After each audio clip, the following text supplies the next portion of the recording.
Hello friends. तो without wasting any time आगे बढ़ते हैं हम लोग जीएसटी के ऊपर। आज हम लोग जीएसटी को बेसिकली स्टार्ट करेंगे। चैप्टर 1 हम लोग ने देखा था, वो क्या बात करता है, थियोरेटिकल बात करता है, जिसके लिए एग्जाम में 1-2 मार्क्स के आने के चांसेस, 2 मार्क्स वगैरह आएगा। तो आज से मेन अपना जीएसटी स्टार्ट हो रहा है। तो जीएसटी आपको पता रहेगा, जैसे मैंने बोला था, इनकम टैक्स किसके ऊपर लगता है? इनकम टैक्स आपका इनकम के ऊपर लगता है, मतलब जितना आप इनकम अर्न करोगे उसके ऊपर इनकम टैक्स लगेगा। वैसे ही सेम टू सेम जीएसटी किसके ऊपर लगेगा पता है? जो आप सप्लाई करोगे ना, उसके ऊपर जीएसटी लगेगा। जो आप सप्लाई करोगे उसके ऊपर जीएसटी लगेगा। तो सबसे पहला अपना टास्क ये होगा कि सप्लाई क्या होता है ये सीखा जाए। क्या सीखना है? सप्लाई क्या होता है ये पता होना चाहिए जीएसटी जानने से पहले। कि सप्लाई अगर पता चल जाएगा तो पता चल जाएगा कि जीएसटी कितना वगैरह क्या लगा है। जैसे अगर इनकम टैक्स में अपने को इनकम पता है, मतलब वो 5 हेड का जो इनकम वगैरह था ना, अगर ये 5 पॉइंट पता है कैसे कंप्यूट करना है, तो इनकम टैक्स निकालना कोई बड़ी बात नहीं है। उसको जो इनकम निकाला है उसको मल्टीप्लाई बाय रेट कर दो, आपका इनकम टैक्स आ जाएगा, कोई बड़ी बात नहीं है। बट वो इनकम निकालना ही सबसे बड़ी बात है। वैसे ही इस केस में सप्लाई निकालना बड़ी बात है। रेट तो क्या है, दिया रहेगा, 2% है, 5% है, 18% है, 28% है, जो भी रेट है दिया रहेगा, उससे से मल्टीप्लाई करना है। वो अमाउंट किसके ऊपर जीएसटी निकालना है, वो सबसे बड़ी डील है। तो वो आज हम लोग स्टार्ट करेंगे सीखना। तो सप्लाई का जो डेफिनेशन वगैरह है, सप्लाई का मीनिंग वो कहाँ दिया हुआ है पता है? सेक्शन नंबर 7 में दिया हुआ है। सेक्शन नंबर 7 में सप्लाई का मतलब वगैरह सब दिया हुआ है कि सप्लाई के अंदर क्या क्या आएगा, सप्लाई किसको बोलते हैं। सेक्शन 8 जो है उसमें कंपोजिट एंड मिक्स सप्लाई के बारे में दिया हुआ है। वो क्या, मतलब एक टाइप का अलग तरीके का सप्लाई है, जिसमें क्या डील होगा हम लोग देखेंगे, टेंशन की बिल्कुल बात नहीं है। फिर सेक्शन 9 क्या है पता है? सेक्शन 9 इंपॉर्टेंट है। ये सब हम लोग जो सीख रहे हैं ना, वो सीजीएसटी की बात कर रहा हूँ, सीजीएसटी एक्ट की बात कर रहा हूँ। वैसे ही वैसे एक सीजीएसटी एक्ट है, एक एसजीएसटी एक्ट है, एक यूटीजीएसटी एक्ट है, आईजीएसटी एक्ट है। अपने को बेसिकली एसजीएसटी से कोई मतलब नहीं है, यूटीजीएसटी से कोई मतलब नहीं है। ऐसा क्यों? क्योंकि हम लोग जो एग्जाम देने वाले हैं, सीए, सीएमए, तीनों कोई भी बोलो, वो स्टेट लेवल पे नहीं दे रहे, वो सेंट्रल लेवल पे दे रहे। तो हम लोग एक एक स्टेट, एक एक यूनियन टेरिटरी का कानून वैसे भी नहीं पढ़ सकते, अपने पास टाइम ही नहीं है। हम लोग को क्या, हम लोग सेंट्रल लेवल पे एग्जाम दे रहे हैं, तो अपने को एक तो सीजीएसटी इंपॉर्टेंट है, और आईजीएसटी बेसिकली सीजीएसटी का ही भाई भाई है, उसी के रिलेटेड कुछ चीजें हैं। तो अपने को टेंशन लेने की जरूरत नहीं। सीजीएसटी सीखना है, आईजीएसटी सीखना है। अगर ये दोनों एक्ट अपने को आते हैं तो अपने को इंटर एग्जीक्यूटिव लेवल का जीएसटी आता है। तो सेक्शन 9 ऑफ सीजीएसटी जो है वो क्या बात करता है पता है? चार्जिंग सेक्शन की बात करता है। चार्जिंग सेक्शन क्यों सीखना है? चार्जिंग सेक्शन सीखने का फायदा क्या है कि पता तो चलेगा किसके ऊपर टैक्स लगाना है। चार्जिंग सेक्शन सीजीएसटी का, आईजीएसटी का, एसजीएसटी वगैरह अपने को नहीं देखना। सीजीएसटी का क्या है? 9 है। आईजीएसटी का क्या है? 5। इसके अंदर 5 सब क्लॉज है, 9(1), 9(2), 9(3), 9(4), 9(5). अगर ये पांचों आज हम लोग डिस्कस करने वाले हैं, फर्स्ट 1 घंटा हम लोग इसी के ऊपर बात करेंगे। जैसे सीजीएसटी में 9(1), 9(2), 9(3), 9(4), 9(5 है, वैसे ही आईजीएसटी में 5(1), 5(2), 5(3), 5(4), 5(5) है।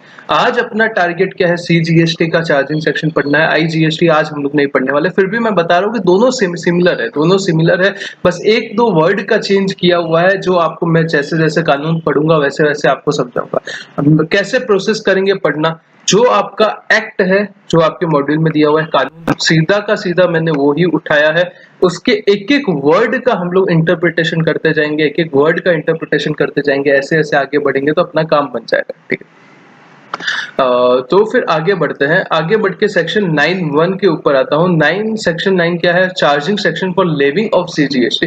क्या ऐसा इवेंट होगा कि सीजीएसटी का लेवी आएगा आपके ऊपर? क्या ऐसा आप करोगे कि आपके ऊपर सीजीएसटी का लेवी आएगा? तो उसके लिए सेक्शन 9 अपने को पढ़ना पड़ेगा। तो 9(1), 9(2), 9(3), 9(4), 9(5), 5 अपने को सेक्शन पढ़ने हैं। एक ही सेक्शन है, 5 सब सेक्शन पढ़ने हैं, और ये इसी के साथ अपना सीजीएसटी का चार्जिंग सेक्शन खत्म हो जाएगा।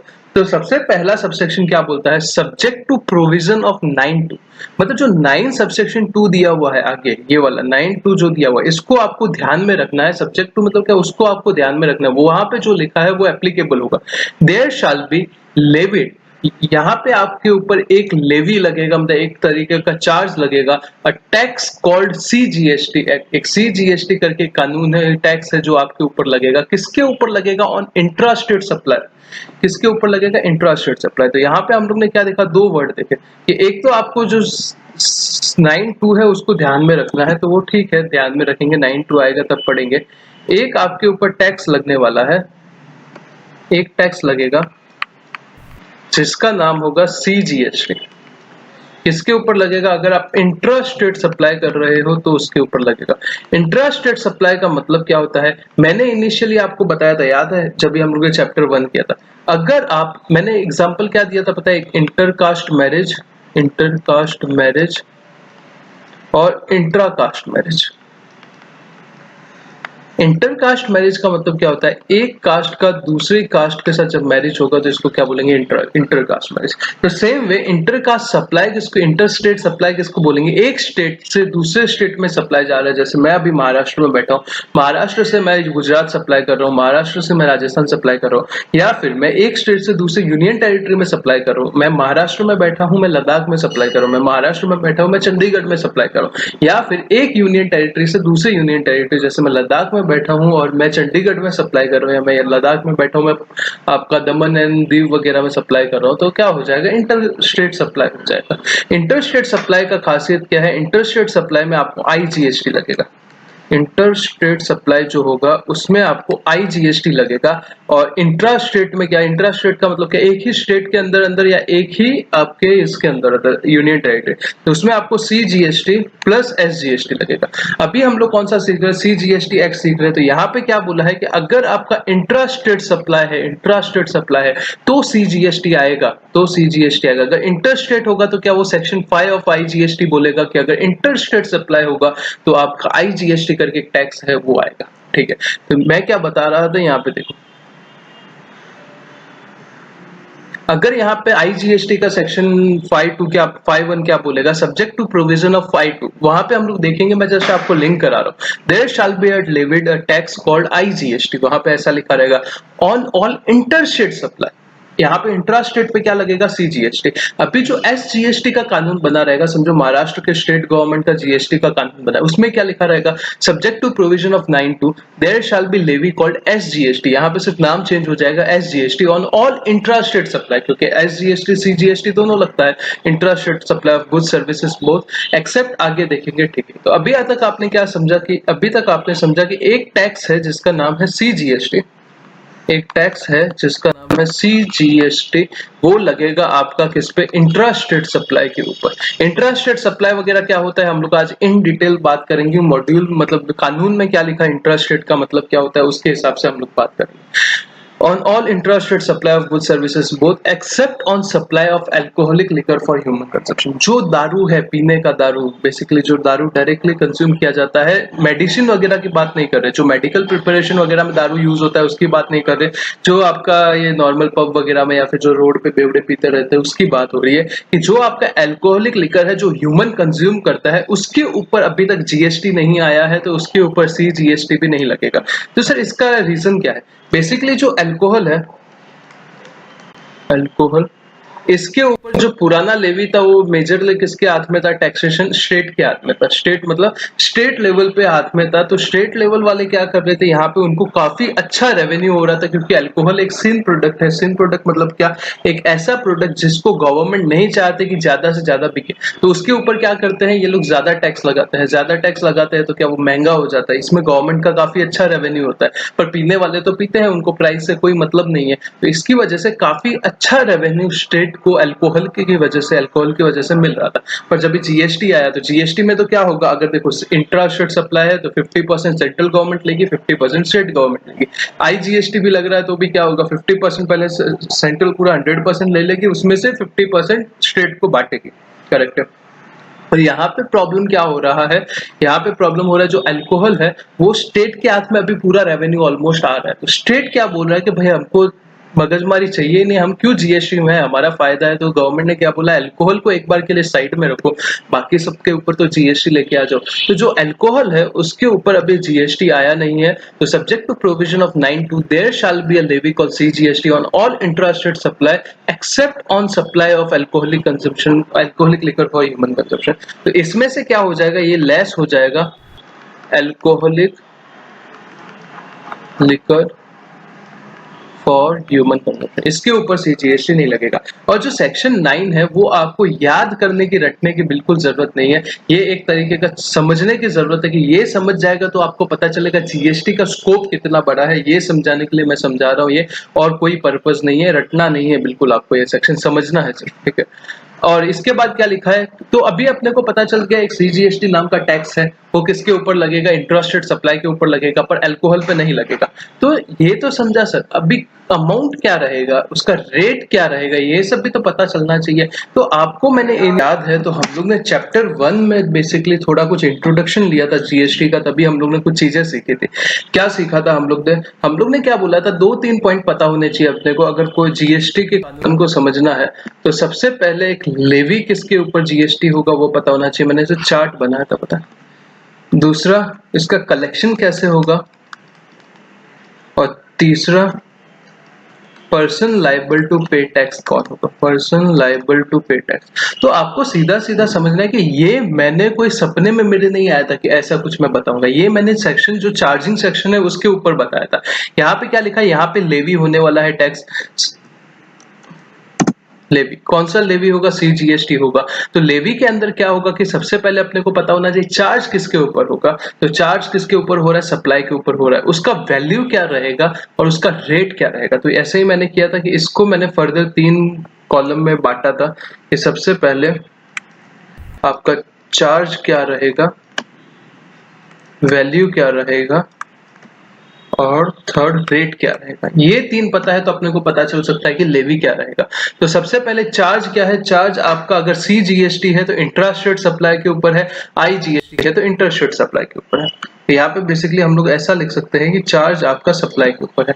वैल्यू कैसे रहेगा, वैल्यू उसमें लिखा हुआ है कि अंडर सेक्शन 15 करके अपने को एक अलग से चैप्टर ही पढ़ना पड़ेगा, वैल्यू ऑफ सप्लाई। कि सेक्शन 15 में जाओगे तो आपको वैल्यू पता चल जाएगा कि क्या वैल्यू रहेगा, और रेट क्या रहेगा, मैक्सिमम 20% रहेगा। ये सब आपका यही सेक्शन में दिया हुआ है, मैं आपको बताने वाला हूँ कहाँ पे। कलेक्शन क्या, as per time of supply करके एक चैप्टर होता है, जो हम लोग सीखेंगे तो अपने को पता चल जाएगा कि कलेक्शन क्या होगा।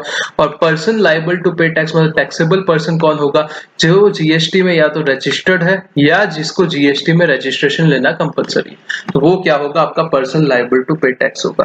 तो यहाँ पे ये सब मैं अपने मन से नहीं बोल रहा, मैं कानून पढ़ के पूरा इंटरप्रेट कर रहा हूँ आपके लिए। तो यहाँ पे क्या लिखा है, सबसे पहले ये फर्स्ट पैरा फर्स्ट लाइन पढ़ लिया हम लोग ने। तो वैल्यू कैसा रहेगा, वैल्यू हम लोग वो चैप्टर पढ़ेंगे तो पता चल जाएगा। रेट क्या रहेगा, मैक्सिमम मैक्सिमम मैक्सिमम रेट 20% रहेगा सीजीएसटी का। अगर सीजीएसटी का मैक्सिमम 20% है तो आईजीएसटी का कितना रहेगा, 40 रहेगा। बेसिकली 20 सीजीएसटी का रहेगा तो 20 एसजीएसटी का रहेगा। तो मैक्सिमम जीएसटी का रेट आप कितना लगा सकते हो, 40% लगा सकते हो। 40% से ज्यादा सीजीएसटी का रेट आपने टोटल जीएसटी का रेट नहीं लगा सकते अब तक। अगर इससे भी बड़ा करना है तो आपको जीएसटी काउंसिल के रिकमेंडेशन के ऊपर नोटिफिकेशन डालना पड़ेगा। और कलेक्शन कैसे होगा, टैक्स का कलेक्शन होगा एज मे बी प्रिस्क्राइब। तो प्रिस्क्रिप्शन कहा दिया है, टाइम ऑफ सप्लाई करके एक चैप्टर हम लोग देखेंगे, उसमें दिया हुआ है टाइम ऑफ सप्लाई, हम लोग देखेंगे, कोई टेंशन की बात नहीं। और टैक्सेबल पर्सन का मतलब क्या होता है, यहाँ पे मैंने नीचे नोट में डाल के रखा है। Taxable person means a person is registered और liable to registered under section 22 और 24। ये 22 और 24 वाला सेक्शन जो है बेसिकली हम लोग रजिस्ट्रेशन वाले चैप्टर में करेंगे। तो सर आप तो यही बोल रहे हो, वैल्यू वाले चैप्टर में करेंगे, टाइम ऑफ सप्लाई वाले चैप्टर में करेंगे, ये रजिस्ट्रेशन वाले चैप्टर में करेंगे। तो मुझे भी पता है, तो ये चार्जिंग सेक्शन में तो यही बोला हुआ है ना कि यही चार्जिंग सेक्शन अपने को क्या पढ़ना है, इसका मतलब क्या, जीएसटी किसके ऊपर लगेगा। तो क्या एक पैराग्राफ में आपको पूरा जीएसटी का सब्जेक्ट पता चल जाएगा क्या, इसमें यही लिखा हुआ है इनडायरेक्टली कि भाई आपको कौन कौन से चैप्टर जाके पढ़ने हैं। अभी आगे अगर आप नीचे देखोगे तो 9(3) रिवर्स चार्ज की बात करेगा, तो आपको रिवर्स चार्ज का भी चैप्टर पढ़ना है, वो वाली बात है, ठीक है।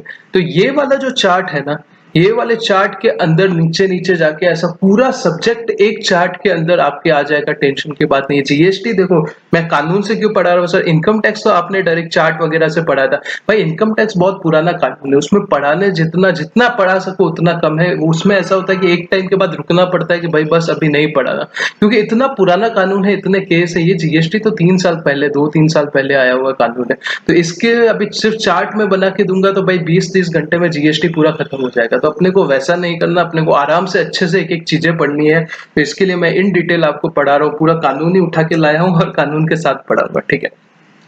तो on value as per determine, तो हम लोग ने क्या सीखा, सब्जेक्ट टू 9(1) क्या बोलता है, 9(1) बोलता है कि 9(2) को ध्यान में रखो और एक ऐसा टैक्स लगेगा जिसका नाम होगा सीजीएसटी। किसके ऊपर लगेगा, इंट्रास्टेट सप्लाई के ऊपर लगेगा। इंट्रास्टेट सप्लाई गुड्स का हो सर्विस का हो बोथ हो, दोनों फर्क नहीं पड़ता, या एक्सेप्ट दारू पे नहीं लगेगा। वैल्यू कैसे पता चलेगा, सेक्शन 15 से पता चलेगा। रेट कितना रहेगा, मैक्सिमम 20% रहेगा, या उससे ज्यादा करना है तो रिकमेंडेशन ऑफ काउंसिल रहेगा। कलेक्शन कैसे होगा, टाइम ऑफ सप्लाई के हिसाब से होगा, और पे कौन करेगा, टैक्सेबल पर्सन करेगा। इज इट ओके, इतना क्लियर है? Yes sir. तो अभी आगे नोट क्या लिखा हुआ है, नोट के बारे में बात करते हैं। तो नोट में बेसिकली इंट्रास्टेट सप्लाई और इंटरस्टेट सप्लाई का मतलब क्या होता है उसके बारे में बताया हुआ है। सर हमें पता है इंट्रास्टेट और इंटरस्टेट सप्लाई का मतलब क्या होता है, मुझे पता है, आपको पता है, फिर भी कानून में क्या लिखा है वो समझने की जरूरत है।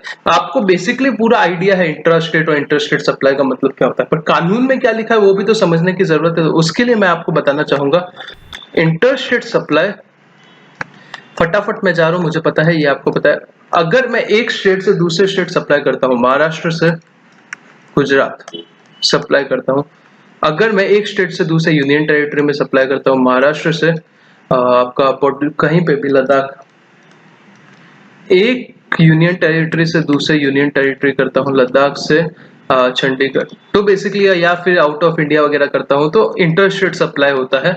इंटरस्टेट सप्लाई होगा तो आईजीएसटी लगेगा, इसके ऊपर क्या लगेगा, आईजीएसटी लगेगा, ठीक है सर, ठीक है। और अभी इंट्रास्टेट सप्लाई का मतलब क्या होता है, इंट्रास्टेट का मतलब एक स्टेट से दूसरे स्टेट के अंदर, राजस्थान से राजस्थान या लद्दाख से लद्दाख, एक यूनियन टेरिटरी से दूसरे यूनियन टेरिटरी, तो इंट्रास्टेट लगेगा। इंट्रास्टेट लगेगा तो क्या होगा, सीजीएसटी और यूटीजी, सीजीएसटी एसजीएसटी या सीजीएसटी यूटीजीएसटी चार्ज होगा। पर कानून में क्या लिखा है, कानून में लिखा है कि आपको दो टर्म समझने हैं अगर आपको पता करना है कि सप्लाई कौन से टाइप का है, इंट्रास्टेट है या इंटरस्टेट है। ये जानने के लिए आपको दो चीजें जाननी जरूरी है। पहला है एलओएस। एलओएस का मतलब क्या होता है पता है, लोकेशन ऑफ सप्लायर। एलओएस का मतलब क्या होता है, लोकेशन ऑफ सप्लायर। दूसरा आपको जानना है पीओएस। पीओएस का मतलब क्या होता है, प्लेस ऑफ सप्लाई।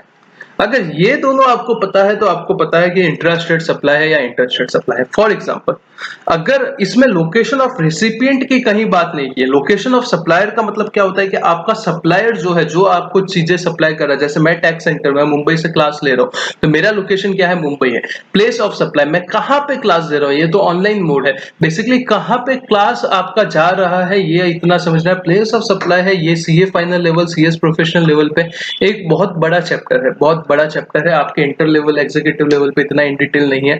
तो आपको क्या है कि ये प्लेस ऑफ सप्लाई क्या समझना है, अभी के लिए सिर्फ इनिशियल स्टेज पे क्या समझना है कि सप्लाई कहाँ पे हो रहा है। समझो मैं राजस्थान से गुड्स निकाल रहा हूँ और महाराष्ट्र में बेच रहा हूँ, तो राजस्थान क्या है, लोकेशन ऑफ सप्लायर है। प्लेस ऑफ सप्लाई क्या है, मुंबई में आ रहा है तो Maharashtra is place of supply, ठीक है। तो अभी के लिए इतना समझना है। तो इंट्रास्टेट सप्लाई क्या कब होगा पता है, इंट्रास्टेट सप्लाई कब होगा, इंट्रास्टेट सप्लाई जब location of supplier LOS and place of supply या तो सेम स्टेट में होगा या फिर सेम यूनियन टेरिटरी में होगा। तो अपने एग्जांपल में समझो कि मैं राजस्थान के जोधपुर से कोई चीज जयपुर में भेज रहा हूं, तो सप्लायर कहाँ का है, एलओएस राजस्थान का है। पीओएस कहाँ पे है, प्लेस ऑन सप्लाई कहाँ पे हो रहा है, पीओएस भी राजस्थान में है, तो आपका क्या हो जाएगा, इंट्रास्टेट सप्लाई। सेम अगर मैं यहाँ पे कुछ ले सकता हूँ तो ऐसा लद्दाख से, अगर लद्दाख में जा रहा है, मुझे वहाँ के एरिया का नाम नहीं पता, तो वो भी क्या हो जाएगा, आपका इंट्रा स्टेट सप्लाई हो जाएगा। तो क्या चीजें ध्यान रखनी है, दो चीजें ध्यान रखनी है, location of supplier and place of supply, LOS and POS. अगर LOS and POS same state में है या फिर सेम यूनियन टेरिटरी में है तो क्या हो जाएगा, आपका वो चीज माना जाएगा इंट्रा स्टेट सप्लाई। अगर इंटर स्टेट सप्लाई है तो कैसे पता चलेगा, इंटर स्टेट सप्लाई अगर LOS एंड POS जो है डिफरेंट स्टेट में है या डिफरेंट यूनियन टेरिटरी में है या one state and other union territory में है। मतलब क्या होता है सर, मतलब सिंपल सी बात बताता हूँ। यहाँ पे मैं बैठा हूँ महाराष्ट्र मुंबई में, ठीक है, महाराष्ट्र मुंबई, यहाँ से मैं कोई सप्लाई कर रहा हूँ गुड्स अहमदाबाद गुजरात, अहमदाबाद गुजरात, GUJ, ठीक है, गुजरात में सप्लाई कर रहा हूँ। तो यहाँ पे क्या हो रहा है, लोकेशन ऑफ सप्लायर क्या है, LOS आपका महाराष्ट्र है, POS कहाँ पे है, गुड्स कहाँ जा रहा है, महाराष्ट्र गुजरात में जा रहा है। तो location and supplier and place of supply कहाँ पर, डिफरेंट स्टेट में है, अलग अलग स्टेट में है, तो क्या हो जाएगा, आपका इंटर स्टेट सप्लाई होगा। इंटर स्टेट सप्लाई होगा तो क्या होगा, IGST चार्ज होगा, IGST चार्ज होगा। दूसरा डिफरेंट यूनियन टेरिटरी, मतलब यहाँ पे मैं महाराष्ट्र की जगह पे समझो लद्दाख में हूँ और लद्दाख से कहाँ पे भेज रहा हूँ मैं, समझो चंडीगढ़ भेज रहा हूँ, चंडीगढ़ भेज रहा हूँ। तो यहाँ पे क्या हो जाएगा, एक यूनियन टेरिटरी से दूसरे यूनियन टेरिटरी जा रहा था IGST। और तीसरा क्या, वन स्टेट, मतलब महाराष्ट्र से अगर मैं लद्दाख भेज रहा हूँ तो तीसरा मतलब एक स्टेट और एक यूनियन टेरिटरी, तो उसमें क्या हो जाएगा, आपका IGST चार्ज होगा। ये आपके मॉड्यूल में लिखा हुआ है, आगे जाएंगे तो फिर इसका ऑपरेशन करेंगे, टेंशन की बात नहीं है। तो यहाँ पे क्या, LOS एंड POS को ध्यान में रखना है, लोकेशन ऑफ रिसिपिएंट का कोई इंपॉर्टेंस नहीं है, लोकेशन ऑफ सप्लायर का इंपॉर्टेंस है एंड प्लेस ऑफ सप्लाई का इंपॉर्टेंस है।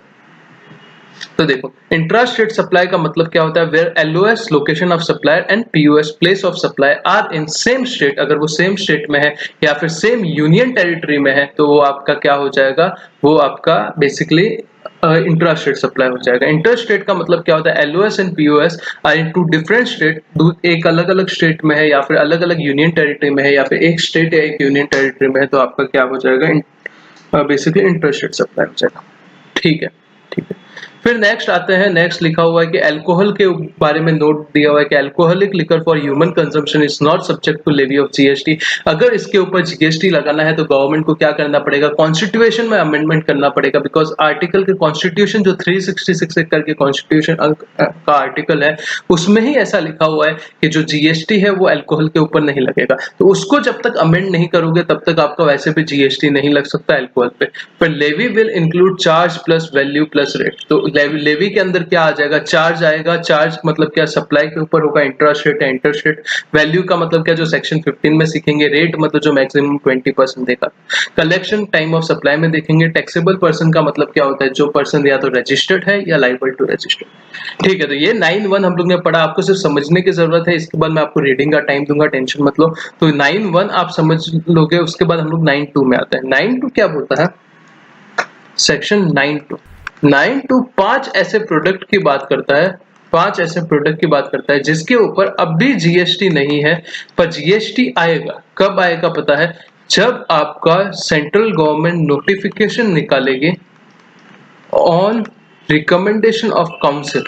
काउंसिल मतलब क्या, GST काउंसिल। जब GST काउंसिल के रिकमेंडेशन के ऊपर सेंट्रल गवर्नमेंट जब नोटिफिकेशन निकालेगी तब ये 5 प्रोडक्ट के ऊपर आएगा बेसिकली GST। अल्कोहल में और इसमें क्या फर्क है, अल्कोहल में कभी GST आएगा ही नहीं, आएगा तो कब, जब कॉन्स्टिट्यूशन अमेंड होगा तब आएगा, मतलब एक बार के लिए यही समझो आएगा ही नहीं। पर इसके ऊपर क्या GST आएगा, कब आएगा, जब आपका सेंट्रल गवर्नमेंट नोटिफाई करेगा ऑन रिकमेंडेशन ऑफ काउंसिल। तो 5 प्रोडक्ट कौन से, बेसिकली पांचों पेट्रोलियम प्रोडक्ट है। पहला है आपका क्रूड, पेट्रोलियम क्रूड मतलब जो आपका कच्चा तेल होता है ना, जिसको प्रोसेस करके पेट्रोलियम वगैरह बनाया जाता है, पेट्रोलियम क्रूड जो है वो पहला प्रोडक्ट है। दूसरा प्रोडक्ट आपका क्या है पता है, दूसरा प्रोडक्ट है आपका हाई स्पीड डीजल, जो आपका गाड़ी में डीजल जाता है ना कार वार पे, वो हाई स्पीड डीजल। थर्ड है मोटर स्पिरिट। मोटर स्पिरिट का मतलब क्या होता है पता है, पेट्रोल, जो आपका बाइक में पेट्रोल जाता है ना, वो वाली बात हो रही है। चौथा है नेचुरल गैस। नेचुरल गैस का मतलब क्या होता है, वो CNG वाली गाड़ी होती है ना, नेचुरल गैस, और पांचवा पॉइंट क्या है, एटीएफ। एटीएफ का मतलब क्या है, एविएशन टर्बाइन फ्यूल। सबसे पहले कच्चा तेल पेट्रोलियम क्रूड, दूसरा कौन सा जो बाइक में आता है पेट्रोल मोटर स्पिरिट, थर्ड जो कार में आता है हाई स्पीड डीजल, चौथा जो बड़ी कार में आता है सीएनजी वाली कार में बेसिकली नेचुरल गैस, और पांचवा क्या जो हेलीकॉप्टर में आता है एरोप्लेन में आता है एविएशन टर्बाइन फ्यूल। तो ये पांच जो प्रोडक्ट है CGST on supply of petroleum crude, high speed diesel, motor spirit, natural gas and ETF shall be levied with effect from such date as may be notified by government। जब government notify करेगा वो वाली date से लगेगा, और government notify कब करेगा, जब जीएसटी काउंसिल रिकमेंड करेगी। मतलब अभी नहीं है, सेम रीजन है कि भाई पेट्रोल वगैरह अभी किसके हाथ में है, आपका स्टेट के हाथ में भी है, सेंट्रल के हाथ में भी है। जो पहले लग रहा था वही सब टैक्स लगता है, पर फायदा क्या होता है स्टेट को, स्टेट जितना चाहे टैक्स ले सकता है, उसके हाथ में रहता है कि भाई मेरे को इतना टैक्स लेना है, अभी मेरा ये रिकवरी कम है तो पेट्रोल के ऊपर भाई, इसलिए तो कोई कोई स्टेट में पेट्रोल का प्राइस अलग होता है, कोई कोई स्टेट में पेट्रोल का प्राइस अलग होता है। वहां की स्टेट गवर्नमेंट अलग अलग तरीके के वैट वगैरह अलग अलग परसेंट के फॉर्म में लगाती है, तो वो उनके हाथ में है अभी पूरा कि भाई मुझे जितना टैक्स चाहिए मैं लगा सकता हूँ। पर जब भी जीएसटी में आएगा तब क्या मगजमारी हो जाएगी, हर एक चीज को चेंज करने के लिए जीएसटी काउंसिल का रिकमेंडेशन लेना पड़ेगा, जीएसटी काउंसिल जो रिकमेंड करेगी उसके बाद सेंट्रल गवर्नमेंट उसको नोटिफाई करेगी, तो स्टेट के हाथ से पावर चला जाएगा। जो पूरी इंडिया में टैक्स लगेगा वही स्टेट भी ले सकता है, दूसरा नहीं ले सकता। इसलिए स्टेट वाले यहाँ पे भी अड़ गए थे कि भाई हमको जीएसटी में नहीं जाना, तो गवर्नमेंट ने क्या बोला, एक बार के लिए नहीं जाते हैं, बाद में जब जीएसटी काउंसिल रिकमेंड करेगी तब आ जाएंगे। और जीएसटी काउंसिल में सबके मेंबर होते हैं, बेसिकली स्टेट के भी मेंबर होते हैं, सेंट्रल के भी मेंबर होते हैं। तो यहाँ पे इंपॉर्टेंट पॉइंट क्या लिखा हुआ है, on alcohol for human consumption GST can not be levied under this act, while on petroleum product it will be levied when council recommend. मतलब एल्कोहल पे तो लग ही नहीं सकता, पर पेट्रोलियम प्रोडक्ट पे लगेगा, कब लगेगा, जब काउंसिल रिकमेंड करेगी। On tobacco and it's product both GST and excise will be levied. मतलब जो टोबैको और उसके रिलेटेड जो प्रोडक्ट होते हैं, मतलब सिगरेट गांजा वांजा जो भी होता है, ओपीएम हेम्प वगैरह, ये सब चीजों पे जीएसटी भी लगेगा, plus plus plus plus plus इसके ऊपर एक्साइज भी लगेगा, दोनों लगेंगे। जो फर्स्ट चैप्टर में हम लोग ने चार्ट देखा था, ब्लैक कलर का एक चार्ट मैंने बताया था, उसमें ये सब डिटेल दी हुई है, तो टेंशन की बात नहीं है। तो आपको क्या करना है, अभी सबसे पहले ये 9(1) पढ़ लो एक बार के लिए, आपको 30 सेकंड का टाइम मिलता है सर, 30 सेकंड बहुत कम है भाई, एक बार के लिए पॉज करके पढ़ लो। और उसके बाद हम लोग क्या करते हैं, आगे 9(3), 9(4), 9(5) पढ़ लेते हैं। भाई गर्मी बहुत हो रहा है, फैन स्टार्ट करना ही पड़ेगा।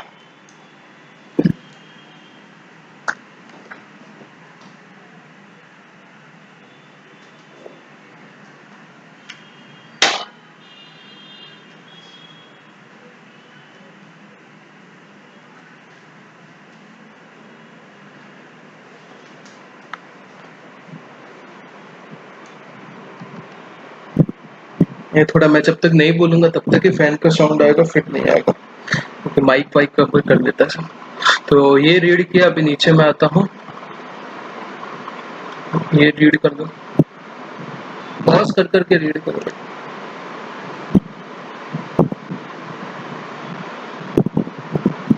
मेरे साथ इतना गलत हुआ, मतलब ये लेक्चर मैंने नहीं तो 3 बार रिकॉर्ड किया। फर्स्ट टाइम रिकॉर्ड किया था तब वो रिकॉर्डिंग नहीं चालू हुआ, सेकेंड टाइम रिकॉर्ड किया था तो क्या हुआ था, अटक रहा था, मतलब मैं जो लिख रहा था, मेरा जो लिप्स का मूवमेंट था वो सब मैच नहीं हो रहा था। थर्ड टाइम रिकॉर्ड किया तो ये जो माइक है, ये माइक की जगह वो वेबकैम का माइक उसने पकड़ लिया और बहुत खराब गंदा ऑडियो आया। तो मतलब मैंने 6-7 घंटे का ऐसे ही वेस्ट रिकॉर्डिंग किया है, मतलब भाई मन ही जानता है मेरा।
तो ठीक है, पढ़ लिया। अभी 9.3 के ऊपर आता है। 9.3 क्या बात करता है, आरसीएम की बात करता है। मैं आपको बताता हूँ क्या होता है क्या नहीं होता। जीएसटी को पे करने के दो तरीके हैं। जीएसटी को पे करने के दो तरीके हैं। जीएसटी ये एक, ये सबसे पहले है forward charge mechanism. Forward charge mechanism या जिसको बोला जाता है नॉर्मल चार्ज मैकेनिज्म। दूसरा जो तरीका है ये मेजॉरिटी ऑफ केसेस में यूज होता है। ये दूसरा तरीका है जो है reverse charge mechanism. Reverse charge mechanism, ये फॉरवर्ड चार्ज है, ये रिवर्स चार्ज है, ये उल्टा चलता है। तो फॉरवर्ड चार्ज मैकेनिज्म का मतलब क्या होता है, मैं एक एग्जांपल लेता हूँ, आपको सब कुछ समझेगा, टेंशन की बात नहीं। आपकी जिंदगी के ऊपर मैं एग्जांपल लूंगा तो आपको समझेगा। ये मैं हूँ टैक्स सेंटर, ये आपको, मैं आपको क्लास दे रहा हूँ, ठीक है, क्लास दे रहा हूँ और आप लोग को फी दे रहे हैं। क्लास का प्राइस क्या है, ₹10,000 फॉर एग्जाम्पल, और इसके ऊपर जीएसटी लगेगा 18% तो 1,800, तो टोटल फीस हो रहा है 11,800। तो ये आपको क्या लगता है ये कौन कैसे पे करेगा? तो आपको भी पता है जो रेसिपिएंट रहेगा, जो टैक्स सेंटर है वो क्या है, सप्लायर है यहाँ पे, क्योंकि मैं क्या कर रहा हूँ, सप्लाई कर रहा हूँ यहाँ पे टीचिंग सर्विसेज का, और आप क्या है वो सर्विस को रिसीव कर रहे हो। तो आप क्या करोगे, आप 11,800 रुपीज मेरे को पे करोगे, इसमें से जो 1,800 रुपीज है वो मैं गवर्नमेंट को पे कर दूंगा और 10,000 मैं अपनी पॉकेट में डाल दूंगा। ठीक है, ठीक है। अभी यही एग्जांपल को समझो, अगर मैं बोलूं कि जो रिसिपिएंट हो, जो तू है, जो आप हो, जो तुम लोग हो, बेसिकली तुमको ही क्या करना है, 10,000 रुपीज तो मेरे को पे करना है टीचर को, और 1,800 रुपीज आपको ही गवर्नमेंट को पे करने हैं, आपको ही इसके लिए रिटर्न फाइल करना है, आपको ही इसके लिए सीए हायर करना है, आपको ही इसका पेमेंट करना है, और सब आपको ही नोटिस वगैरह आएगा, कंप्लायंस वगैरह आएगा। तो कैसा रहेगा? आप बोलोगे सर क्या पागल वाली बात कर रहे हो, एक तो हम फीस भरे, एक तो हम सब कुछ आपको पेमेंट दे, उसके बाद हम इतनी झंझट मारी ले, हम क्या पागल है, आपको किसी कुत्ते वत्ते ने काटा है जो हम ऐसा काम करेंगे? तो इसलिए को रिवर्स चार्ज मैकेनिज्म बोलते हैं। नॉर्मल चार्ज मैकेनिज्म या फॉरवर्ड चार्ज मैकेनिज्म में क्या होता है, नॉर्मल चार्ज या फॉरवर्ड चार्ज में क्या होता है, जो सप्लायर होता है वो सप्लायर टैक्स कलेक्ट करता है एंड पे कर देता है गवर्नमेंट को, ठीक है। बट टैक्स कलेक्ट करेगा रेसिपिएंट से और गवर्नमेंट को पे करेगा। रिवर्स चार्ज में क्या होगा, रिवर्स चार्ज में जो रेसिपिएंट है वो क्या करेगा, सप्लायर को भी पेमेंट दे देगा और गवर्नमेंट को भी पेमेंट दे देगा। तो सर ऐसा क्यों होगा? तो इसके लिए दो सेक्शन है। ये रिवर्स चार्ज का पूरा अलग से हम लोग चैप्टर करेंगे, टेंशन की बात नहीं है, पर अभी के लिए हम लोग बेसिकली इतना समझ लेते हैं कि दो तरीके के रिवर्स चार्ज होते हैं। आरसीएम 9.3 का रिवर्स चार्ज और 9.4 का रिवर्स चार्ज। मैंने क्या बोला, 9.3 का रिवर्स चार्ज होगा, 9.4 का रिवर्स चार्ज होगा। 9.3 का रिवर्स चार्ज क्या बोलेगा, इसमें सेंट्रल गवर्नमेंट ने नोटिफाई किया है कुछ सर्विसेज, मतलब कुछ सप्लाई ऑफ गुड्स या सर्विसेज, जिसके ऊपर अगर ये गुड्स या सर्विसेज का आपने सप्लाई ले लिया, आपने समझो इसमें समझो कि लॉयर का फीस का नाम है, तो अगर आपने लॉयर का फीस ले लिया, आपने लॉयर का फीस का मतलब लॉयर का सर्विस ले लिया और आप उसको फी पे कर रहे हो, तो अगर आपने लॉयर का फी ले लिया तो आपको ही उसके ऊपर गवर्नमेंट में टैक्स भरना पड़ेगा बेसिकली। तो 9.3 में क्या है, कुछ गुड्स या कुछ सर्विसेज को नोटिफाई किया है कि अगर आप इस चीज का सप्लाई ले लेते हो तो आपको क्या करना पड़ेगा, गवर्नमेंट को टैक्स भरना पड़ेगा अंडर आरसी। और 9.4 में क्या है पता है, 9.4 में सेंट्रल गवर्नमेंट ने कुछ पर्सन को नोटिफाई किया। किसको नोटिफाई किया? कुछ पर्सन को नोटिफाई किया है, जिसमें अगर ये आदमी से आप सर्विस ले लेते हो तो आपको क्या करना पड़ेगा, आरसीएम में टैक्स भरना पड़ेगा। समझा? छोटा सा डिस्टिंक्शन है। 9.3 में क्या है, 9.3 में आपने अगर वो सर्विस या वो गुड्स का सप्लाई ले लिया तो आपको आरसीएम लग जाएगा। 9.4 में अगर आप उसने पर्सन का सर्विस ले लिया तो आपके ऊपर आरसीएम लग जाएगा। बस इतना सा डिफरेंस है। तो 9.3 क्या बात करता है, अभी ओवरव्यू है, बस ये चैप्टर हम लोग अंदर से पढ़ेंगे, टेंशन की जरूरत नहीं। Government on recommendation of council by notification specify category of supply goods या सर्विसेज या मतलब क्या करेगी, बाय नोटिफिकेशन कुछ कैटेगरी ऑफ गुड्स या सर्विसेज को नोटिफाई करेगी। द टैक्स ऑन विच, जिसके ऊपर टैक्स कौन पे करेगा, रिवर्स चार्ज में रिसिपिएंट पे करेगा। जनरली कौन टैक्स सप्लायर पे, कौन पे करता है, सप्लायर पे करता है, पर ये सर्विसेज पे, ये गुड्स का सप्लाई के ऊपर टैक्स रिवर्स चार्ज में रिसिपिएंट पे करेगा। And all the provision of act, तो कौन से एक्ट की बात हो रही है, सीजीएसटी की यहाँ पे बात हो रही है, shall apply to such recipient as if he is the person liable to pay tax. तो जितने भी जीएसटी के कानून है सब उसके ऊपर लग जाएंगे, ऐसे कि वही आपका सप्लायर है इस हिसाब से। तो जैसे 9(3) है, 9(3) सीजीएसटी के रिवर्स चार्ज की बात करता है, वैसे ही 5(3) है वो आपके आईजीएसटी के रिवर्स चार्ज की बात करता है। सेम है, यहाँ पे 9(3) है, वहां पे 5(3). यहाँ पे क्या रहेगा, यहाँ पे टैक्स भी, यहाँ पे जो इंट्रास्टेट सप्लाई है वहां पे इंट्रास्टेट सप्लाई हो जाएगा, बस उतना सा फर्क रहेगा और कोई फर्क नहीं है। फिर नीचे आता है 9(4). 9(3) में क्या है, यहाँ पे कैटेगरी ऑफ सर्विस को, सप्लाई ऑफ गुड्स या सर्विसेज को नोटिफाई किया है, यहाँ पे पर्सन को नोटिफाई किया है। Government on recommendation of council by notification specify class of registered person, यहाँ पे कुछ रजिस्टर्ड पर्सन को नोटिफाई किया हुआ है जो कि क्या करेंगे, who shall in respect of supply of specified category of goods and services receive from unregistered person. मतलब इसमें क्या बोला हुआ है, सिंपल सी चीज है कि यहाँ पे मैं रजिस्टर्ड पर्सन हूँ, यहाँ पे तुम लोग अनरजिस्टर्ड पर्सन हो। अगर कोई जो केस में वहां पे दिया हुआ रहेगा इतने अमाउंट के ऊपर, वैसे भी ये अपने को नहीं पढ़ना, बाद में बताऊंगा क्यों आरसीएम के केस में जब चैप्टर आएगा, कि अगर आपने ये सर्विस यहाँ से लिया, अगर रजिस्टर्ड पर्सन ने अनरजिस्टर्ड पर्सन से लिया, इनका तो वैसे भी जीएसटी नहीं है, ये तो जीएसटी नहीं भरने वाले, आपका जीएसटी तो पहले से पड़ा है, तो गवर्नमेंट क्या बोलती है, आप ही रिवर्स चार्ज में भर दो भाई टैक्स, मगजमारी नहीं चाहिए, तो बस वही लिखा हुआ है। Government on recommendation of council by notification specify class of registered person, कुछ रजिस्टर्ड पर्सन को नोटिफाई करेंगे जो क्या करेंगे, रिवर्स चार्ज में टैक्स भरेंगे, जो कि आप गुड्स या सर्विस किससे ले रहे हो, अनरजिस्टर्ड सप्लायर से ले रहे हो, और उसके ऊपर टैक्स भरोगे आरसीएम में, और सब कानून के प्रोविजन ऐसे लगेंगे जैसे कि आप ही person liable to pay tax. ठीक है, तो 9(3), 9(4) एक बार के लिए रीड कर लो, आपको 30 सेकंड का टाइम मिलता है, आप रीड कर लो।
ठीक है,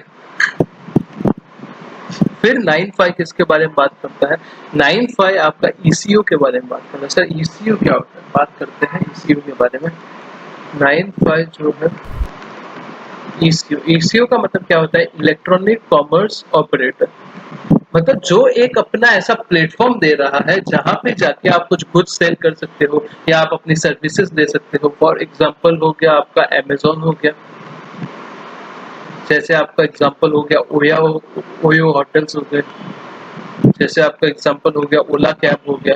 ये सब क्या कर रहे हैं कि एक्चुअली अपना प्लेटफॉर्म दे रहे हैं। जहां पे ओला कैब का एग्जांपल लेते हैं तो वहां पे कार कौन चला रहा है, अपने जैसे लोग ही चला रहे जो अपना कार ले रहे हैं और वहां पे रजिस्टर्ड कर रहे हैं। सर्विस कौन ले रहा है, अपन ले रहे हैं। अमेज़न पे सेलर कौन है, हम ही लोग सेलर है। बायर कौन है, हम ही लोग बायर है। उन लोग ने क्या किया, एक प्लेटफॉर्म क्रिएट कर दिया ओयो रूम्स में क्या है, जो होटल किसका है, जो पहले से होटल था उसी का है। कस्टमर कौन है, जो पहले कस्टमर थे। उन्होंने बेसिकली एक ऑनलाइन एक ऐसा प्लेटफॉर्म क्रिएट किया है, इलेक्ट्रॉनिक प्लेटफॉर्म क्रिएट किया है, जिसमें क्या करना है कि आप जाके वहां पे कोई चीज सेल कर सकते हो या कोई चीज परचेस कर सकते हो। तो यहाँ पे 9(5) में क्या लिखा है कि सेंट्रल गवर्नमेंट नोटिफाई करेगा कुछ ऐसी सर्विसेज को जिसके ऊपर अगर वो ईसीओ अगर वो सर्विसेज देता है तो उसके ऊपर टैक्स जो है वो हमेशा ईसीओ ही भरेगा, इररिस्पेक्टिव ऑफ सप्लायर कौन है, रिसिपिएंट कौन है, हमें कोई कुछ नहीं लेना। वो टाइम पे टैक्स हमेशा कौन भरेगा, ईसीओ भरेगा, बस इतना लिखा हुआ है। और उसके 2-3 एक्सेप्शन है जो हम लोग देख लेते हैं। मतलब क्या बोला गया कि अगर कोई ऐसी नोटिफाइड सर्विसेज ईसीओ देता है तो उसके ऊपर टैक्स हमेशा ईसीओ ही भरेगा, फर्क ही नहीं पड़ता सप्लायर कौन है, रिसिपिएंट कौन है, हमें कुछ नहीं देना। तो government on recommendation of council by notification specify category of services, तो सर्विसेज को नोटिफाई करेंगे the tax on intrastate supply of which shall be paid by eco, जिसके ऊपर टैक्स कौन भरेगा, इंट्रास्टेट। यहाँ पे 9(5) है, 5(5) में क्या रहेगा, 5(5) और 5 जीएसटी, यहाँ पे सिर्फ इंटरस्टेट हो जाएगा। ECO if such services are supplied through it, अगर उससे वो सप्लाई हो रही है सर्विस ईसीओ से, और सब कानून के प्रोविजन ईसीओ के ऊपर ऐसे लगेंगे जैसे वही person liable to pay tax है। पर उसके 2 प्रोवाइजो है। 2 प्रोवाइजो क्या है, सिंपल सी बात है, ये सब हम लोग इन डिटेल आरसीएम वाले चैप्टर में करेंगे, अभी सिर्फ ओवरव्यू ले रहे हैं। पहला प्रोवाइजो क्या है, पहला प्रोवाइजो है अगर समझो वो जो ईसीओ है उसका इंडिया में फिजिकल प्रेजेंस है ही नहीं, क्या बोला, इंडिया में फिजिकल प्रेजेंस नहीं है, तो क्या करने का, तो क्या बोला हुआ है कि अगर उसका जो भी रिप्रेजेंटेटिव या ऑथोराइज पर्सन रहेगा, वो आपका टैक्स भरेगा जीएसटी के अंदर। दूसरा एक्सेप्शन ये लिखा हुआ है कि अगर ईसीओ का फिजिकल प्रेजेंस इंडिया में नहीं है और उसका कोई रिप्रेजेंटेटिव या ऑथोराइज पर्सन भी इंडिया में नहीं है, तो क्या होगा, तो ईसीओ जो है उसको कोई एक पर्सन को अपॉइंट करना पड़ेगा जो इंडिया में आके टैक्स भरेगा। सिंपल सी बात इतनी लिखी है। प्रोवाइजो क्या है, where ECO does not have physical presence in taxable territory. Taxable territory मतलब इंडिया का डेफिनेशन भी हम लोग चैप्टर 3 में देखेंगे, टेंशन की बात नहीं है। Any person representing such ECO for any purpose in taxable territory shall be liable to pay tax.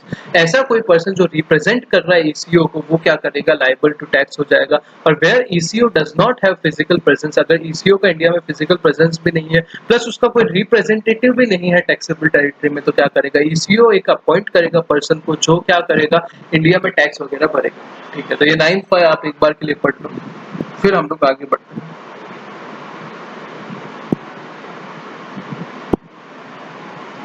30 second का टाइम है, आप फटाफट पढ़ो और फिर आगे बढ़ते हैं। भाई तो महाशिवरात्रि की आपको हार्दिक शुभकामनाएं, वेल विशेस। एक्चुअली यार आज हैरान हो गया मैं सही में, मैंने वो बोला 3 बार रिकॉर्डिंग किया, मतलब मैंने अपने 6 घंटे आवाज पूरी बैठ गई है रिकॉर्डिंग कर करके, पर मैंने ऐसा बोला हुआ था जो सिर्फ जीएसटी लिया हुआ है कि मैं 11 से जीएसटी किसी हाल में आपको 3-4 घंटे का रिकॉर्डिंग देने वाला हूँ।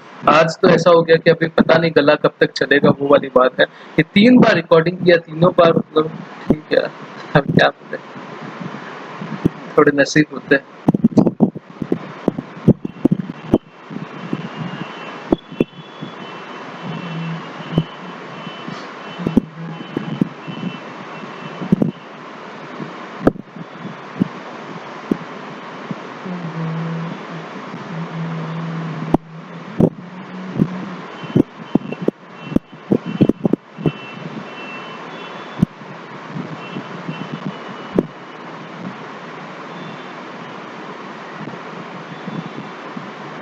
ठीक है, पढ़ा। तो अभी हम लोग ने यहाँ पे क्या पढ़ा, मैं यहाँ पे 9(1) और 9 और 5 दोनों को साइमल्टेनियसली बताऊंगा। 5 अलग से पढ़ेंगे, पढ़ना कुछ नहीं, 5 मिनट का काम रहेगा, पर अभी के लिए समझो कि 9 और 5 ये किसके बारे में, सीजीएसटी का चार्जिंग सेक्शन है, ये आईजीएसटी का चार्जिंग सेक्शन है, आईजीएसटी। ठीक है, तो 9(1) और 5(1) मतलब पहला क्या बोलता है, सेक्शन पहला बोलता है कि सीजीएसटी एक ऐसा टैक्स है जो आपके ऊपर लगेगा। यहाँ पे ऐसा बोला जाएगा आईजीएसटी करके एक ऐसा टैक्स है जो आपके ऊपर लगेगा। कब लगेगा, जब आप इंट्रा स्टेट सप्लाई करोगे। यहाँ पे लिखा रहेगा कि अगर आप इंटर स्टेट सप्लाई करोगे तो आपके ऊपर लगेगा। फिर यहाँ पे अल्कोहल नहीं है फॉर ह्यूमन कंजम्पशन वाला, यहाँ पे भी अल्कोहल नहीं है, बेसिकली सब सेम है। वैल्यू कैसे पता चलेगा, वैल्यू सेक्शन 15 से पता चलेगा, ये भी सेम बोलेगा। वैल्यू के बाद रेट क्या, मैक्सिमम 20% CGST का, यहाँ पे IGST का मैक्सिमम रेट रहेगा 40%, क्योंकि यहाँ पे 20 CGST लगेगा तो 20 SGST भी तो लगेगा, पर IGST में सिर्फ IGST लगेगा। फिर थर्ड पार्ट क्या बोलेगा, पहला हो गया, दूसरा हो गया, तीसरा। फिर कलेक्शन कैसे होगा, एज प्रिस्क्राइब, यहाँ पे भी सेम लिखा है एज प्रिस्क्राइब। प्रिस्क्राइब कहाँ है, टाइम ऑफ सप्लाई में है। फिर आपका कलेक्शन के बाद टैक्सेबल पर्सन कौन रहेगा, यहाँ पे दोनों सेम है, जो या तो रजिस्टर्ड पर्सन है या फिर जो जिसको रजिस्ट्रेशन लेना कंपलसरी है, वो वाले लोग आगे डिटेल में रजिस्ट्रेशन चैप्टर में सीखेंगे। फिर 9.2 क्या बात करता है, दोनों में सेम बात करता है कि वो 5 पेट्रोलियम जो प्रोडक्ट है कौन कौन से, सबसे पहला पेट्रोलियम क्रूड, दूसरा हाई स्पीड डीजल, तीसरा कौन सा था, मोटर स्पिरिट, चौथा था आपका नेचुरल गैस और पांचवा था एविएशन टर्बाइन फ्यूल। ये 5 पेट्रोलियम प्रोडक्ट, ये 5 पेट्रोलियम प्रोडक्ट के ऊपर आपका GST कब लगेगा, ये अभी नहीं लगेगा, जब काउंसिल नोटिफाई करेंगे तब लगेगा। फिर 9.3 हम लोग ने पढ़ा, 9.3 9.4 आपका RCM की बात करता है, 9.3 सर्विसेज के बारे में या गुड्स के बारे में बात करता है, 9.4 आपका पर्सन के बारे में बात करता है और 9.5 ECU के बारे में बात करता है। Is it okay? Yes sir. तो यहाँ पे आपका सेक्शन 9 खत्म होता है। तो आपको मैं सेक्शन 9 जो चार्जिंग सेक्शन है उसका एक वीडियो दे देता हूँ और उसके बाद आपके सेक्शन 7 स्टार्ट होता है अब।